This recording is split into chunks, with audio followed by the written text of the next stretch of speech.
आपको पहले कथा में कहा है, एक शमी का पौधा, बेलपत्री का पौधा, आंवले का पौधा, पीपल का पौधा, बट का पौधा, ये सारे जो पौधों का वर्णन हमने पहले की कथाओं में करा है, उसको जरा ध्यान से सुनना, जरा ध्यान देकर उसका स्मरण करना।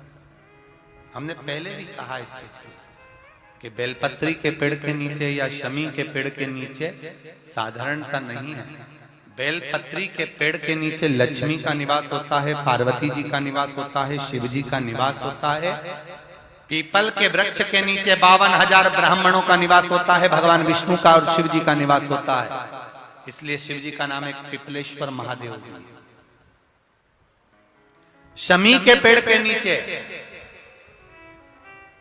भगवान शिव अपने अड़भंग स्वरूप में विराजमान होते हैं। अड़भंग स्वरूप कैसा?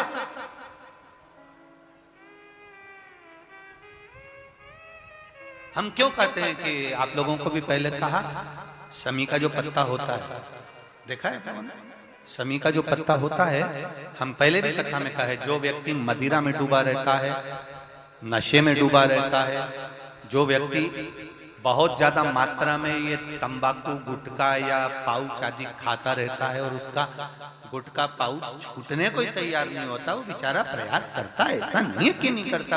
आजकल के जमाने में तो कितनी बड़ी बड़ी बीमारी होने लगी, कैंसर जैसा रोग होने लगा, तो वो छोड़ना चाहता है, ऐसा नहीं कि नहीं छोड़ना चाहता। हर व्यक्ति चाहता है कि मैं व्यसन को छोड़ दूं, पर थोड़े दिन छूटता है, वापिस वो उस व्यसन में लग जाता है। तो हम पहले भी इस कथा को कहे, शमी के वृक्ष के नीचे शमी के मिट्टी का शिवलिंग बनाकर, शमी के वृक्ष के नीचे शमी की ही मिट्टी का शिवलिंग बनाकर उस पर जो बेलपत्र समर्पित करता है और शमी पत्र समर्पित करता है, वो बेलपत्री को उठाकर ले आता है, शमी पत्र के साथ में शिवलिंग की पूजन करी हुई शिवलिंग का विसर्जन कर देता है।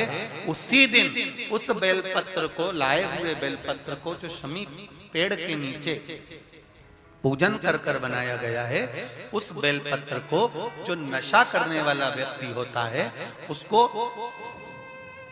3 दिन तक लगातार पहली पत्ती बीच की, दूसरी पत्ती राइट की, तीसरी पत्ती लेफ्ट की, जो एक एक कर कर 3 दिन तक खिला देता है, 3 या 4 बार अगर प्रयोग कर लिया तो ये निश्चित है दूसरी बार वो नशे में धुत नहीं होगा, ये निश्चित।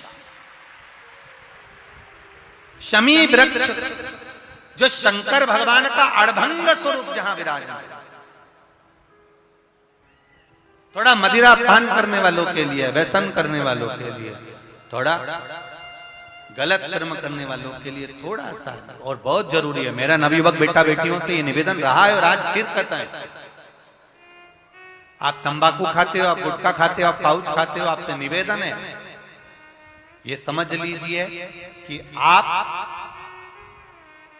मौत की सीढ़ी पर अपना पांव रखना प्रारंभ कर दिए हो और मौत की सीढ़ी पर पांव रखा और कभी भी कोई बड़ी बीमारी आपको किसी भी समय पर घेर सकती है।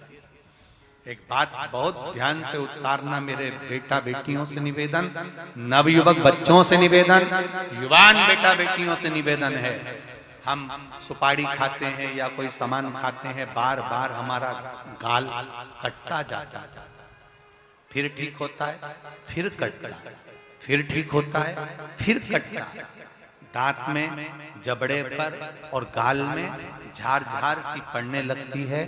धीरे धीरे धीरे धीरे 10 साल, 15 साल, 20 साल, 30 साल बाद वहां फिर घाव उत्पन्न होने लगता है। अच्छा, कई लोग कहते हैं कि पुराने लोग भी तो खाते थे, तो पुराने लोग ये तंबाकू या गुटखा नहीं खाते थे, पुराने लोग पान खाते थे, बीड़ा खाते थे।